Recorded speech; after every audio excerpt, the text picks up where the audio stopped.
옛날 한옛날에 뉴질랜드의 오클랜드 어느 마을에 다람쥐처럼 귀여운 여자아이가 태어났어요. 이름은 로젠 박. 한국 이름은 박채영. 정형돈을 닮은 아버지와 고운 미모의 어머니 사이에서 둘째 딸로 태어난 채영이는 어릴 때부터 가족들 앞에서나 친구들과 함께 느낌 가는 대로 춤을 추는 활발한 아이였어요. 8살 때 뉴질랜드에서 호주로 이사를 온 평범한 호주 소녀였죠. 일요일마다 한인교회를 다니며 성가대를 했는데 새 신자가 올 때마다 필요한 게 있으면 말해달라고 신나게 말을 거는 싹싹한 아이였답니다. 그러나 채영이는 어딘가에 몰두하면 잘할 때까지 노력하는 아이였어요. 8살 때 늘 피아노에 붙어있는 것은 물론 무릎에 턱을 괴고 잠들 때까지 자신을 위한 자장가를 쳤을 정도였죠. 중2가 된 채영이는 어느 날 기타를 치며 노래하는 여자 유튜버를 보고 너무 예쁘고 매력있다고 생각했어요. 그래서 기타를 배우기로 결심했답니다. 부모님께서는 채영이가 기타를 얼마나 열심히 칠지 모르니 처음에는 7만원짜리 저렴한 기타를 사주셨어요. 그러나 채영이의 기타는 곧 삶이 되었죠. 처음 기타를 쳤을 때 유튜버와는 다른 자신의 모습에 좌절해서 잘할 수 있을 때까지 방에 앉아 일어나지 않을 정도로 몰두했어요. 기타가 좋지 않아 손가락이 너무 아팠지만 부모님께 열심히 하는 모습을 보여드리고 더욱 열심히 연주했어요. 결국 나중에는 채영이의 용돈과 부모님이 보태주신 돈을 모아 테일러 미니라는 드림 기타를 장만했답니다. 지금까지 내용만 보면 채영이도 어린 시절부터 아이돌을 꿈꾸었을 것 같지만 그건 아니었어요. 미술을 전공하고 싶어서 레슨까지 받던 소녀였죠. 그래서 그저 노래도 피아노도 기타도 자신은 취미로 하는 것이라고 생각했어요. 그러나 아버지는 채영이가 좋아하는 것을 정확하게 보고 계셨어요. 귀여운 막내딸이 정말 하고 싶은 것을 마음껏 하길 바라셨죠. 그래서 뉴스에서 호주 YG 오디션을 개최한다는 것을 보시고는 채영이에게 오디션 보고 싶니? 라고 물어봤답니다. 하지만 로제는 놀라서 아빠에게 되물었죠. 제가 음악을 좋아해요? 제가요? 그러자 아버지께서는 그렇고 말고 그러니 뭔가를 시도해봐야 되지 않겠니? 그렇지 않으면 25살이 돼서 왜 아무것도 해보지 않았나 후회할 테니 말이야 라고 대답하셨어요. 하지만 이 사건 뒤에는 사실 밤낮으로 방에서 목이 터져라 노래를 부르는 채영이를 보고 시끄러웠던 가족들이 회의를 한 일이 있었답니다. 결국 채영이에게 가수를 해보는 건 어떻겠냐고 물어보자고 결론이 났죠. 그렇게 채영이는 아버지의 말을 듣고 YG 글로벌 오디션에 참가하게 되었어요.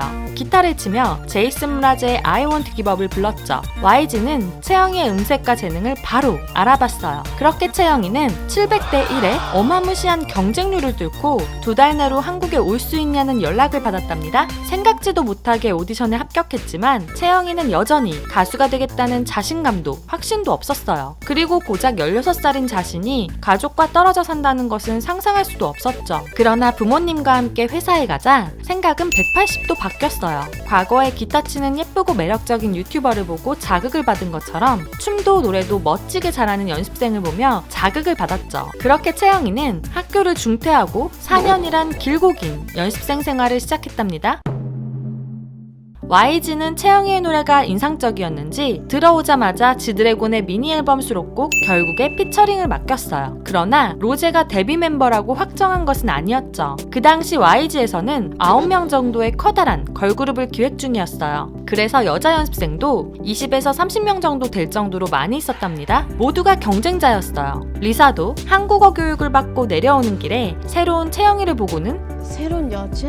I was like, 라며 경쟁자로 봤었죠. 그러나 채영이는 누군가를 경쟁자로 볼 수가 없었어요. 다른 연습생들은 춤을 너무 잘 췄기 때문에 자신과는 비교조차 되지 않았어요. 채영이는 춤이라곤 배워본 적도 없었기에 너무 못하는 자신에게 화가 났을 뿐이었답니다. 그래서 댄스로 최상 연습생이었던 동갑내기 리사를 목표로 잡고 열심히 연습했어요. 하지만 연습생 생활은 너무나도 힘들었어요. 너무 많은 규칙과 함께 항상 잘못했다는 말을 들었고 매달 평가를 마치면 한 명씩 같이 연습하던 친구들이 집으로 돌아가는 것을 봐야 했죠. 매일 14시간씩 연습을 하고 쉬는 날은 2주에 한 번 어디로 가는지도 모르는 채 어린 소녀들이 모여서 그저 하루하루 연습만 하는 것이 로제를 더 힘들게 했어요. 그래서 늘 부모님께 전화하면 힘들다는 이야기를 할 수밖에 없었고 부모님은 그런 채영이가 너무 걱정되어 집으로 돌아오라고 했어요. 그러나 채영이는 집으로 오라는 말이 너무나도 싫었어요. 여기까지 왔는데 아무것도 못하고 돌아가는 것이 한심하다고 생각했어요. 모두 꿈이 있고 이루기를 원한다. 자기 일에 온 힘을 쏟아붓는 것, 그게 꿈을 이룬다 라고 생각했기에 더 이악 물고 연습해서 실력을 쌓아갔죠. 그렇게 연습하다 보니 어느 순간 지수, 제니, 리사, 로제 4명이 되었고 평가, 녹음, 테스트 촬영 등 모든 것을 함께하게 되더니 드디어 2016년 8월 블랙핑크의 로제로 데뷔하게 되었답니다. 블랙핑크는 데뷔곡 휘파람으로 당시 최단 기간인 14일 만에 지상파 1위를 차지하며 엄청난 돌풍을 일으켰어요. 특히 로제는 블랙핑크의 메인 보컬로서 독특하고 관능적인 음색으로 블링크들의 마음을 휘어잡았죠. 로제의 소울풀하고 쫀득한 목소리는 2NE1의 박봄을 떠올리게 만들었어요. 무대 위에서는 카리스마 넘치고 멋진 모습을 보여주지만 무대 아래서는 너무 귀엽고 푼숙기 넘치는 말투로 블링크들의 심장을 저격하고 있는 로제. 이거 짱이야. 인터뷰가 뭐 탈출할 거야. 탈출할 거야. 나 여기 살아서 나도 여기 살래. 눈물도 너무 많은 울보여서 맛있는 걸 먹을 때도 눈물이 나올 것 같다는 엉뚱하고 순수한 모습을 가지고 있죠. 심지어 태국에서는 숙주가 싱싱하다고 울기도 했어요. 수줍음도 많은 성격이라 첫 작곡한 곡을 아무도 듣지 못하게 하려고 비밀 폴더에 꽁꽁 숨겨놓을 정도랍니다.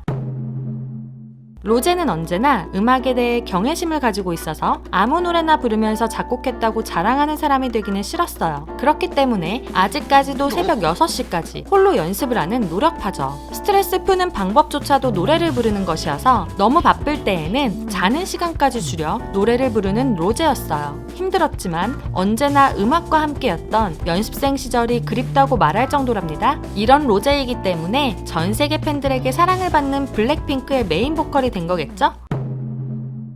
이제는 세계에서 가장 빛나는 아티스트 중 하나인 블랙핑크의 로제로 성장했지만 언제나 로제는 블링크들의 사랑을 잊지 않고 있어요. 항상 팬들에게 다정하고 공연장에서도 공항에서도 팬들에게 쉬지 않고 손흔드는 모습을 볼 수 있죠. 음악이 좋아 열심히 한 자신의 열정보다 더 큰 마음으로 사랑해주시는 팬들을 항상 고맙고 멋지다고 생각하고 있어요. 블링크들이 자신을 사랑해주는 마음을 존경하는 로제는 블랙핑크 멤버들 그리고 블링크들과 함께 오래오래 행복하게 살고 있답니다. 그리고 얼마 전 블랙핑크의 콘서트 더 쇼를 통해 로제의 솔로 앨범 서브 타이틀곡 고온이 공개되었죠. 기타 선율에 맞춘 몽환적인 분위기로 어떤 앨범이 나올지 더 기대하게 만들었는데요. 얼른 로제의 첫 솔로 무대를 만나보고 싶네요. 오늘 이야기는 여기까지입니다. 영상에 담기지 않은 챙블리 로제의 TMI와 두라미들이 알고 싶은 아이돌들의 이야기가 있다면 댓글로 남겨주시고 좋아요와 구독 꼭 눌러주세요. 다음에 더 재미있는 이야기로 돌아올게요. 안녕.